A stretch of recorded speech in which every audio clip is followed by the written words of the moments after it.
Today we're going to try out a new bread recipe. This one comes to us from Low Carb Recipe Ideas on YouTube. And I will link to the original video of hers as well as the recipe and instructions. She's got a lot of awesome tips too. This is a keto almond coconut bread. It's pretty easy to make and it comes together pretty quick. And it says to have net carbs, 1.9 grams of net carbs per serving.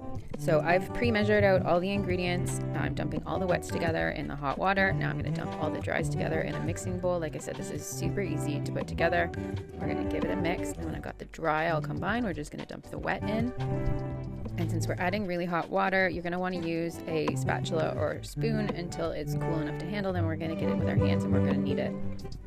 And then her instructions say to let it sit for 10 minutes before shaping it and putting it in the loaf pan. I shaped it already. We're going to let it sit for 10 minutes. I'm going to go do dishes and I will be right back.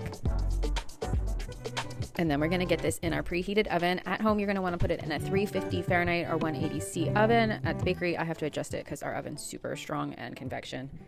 And then her instructions say to bake for 60 to 80 minutes and then turn off the oven for 30 to 40 minutes. Let it sit with the heat turned off and then let cool completely before slicing. However, I was making this bread right at the end of the day at our bakery and it came out of the oven, or the baking cycle was done right when we were closing. And so I didn't want to stick around. So I turned off the oven, I left it inside and I left it overnight. So this is next day.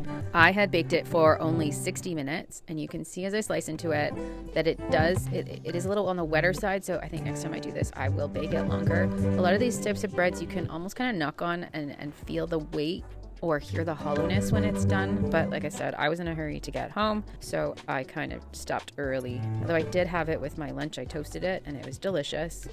So it's not wasted, but next time I will definitely make a couple of adjustments.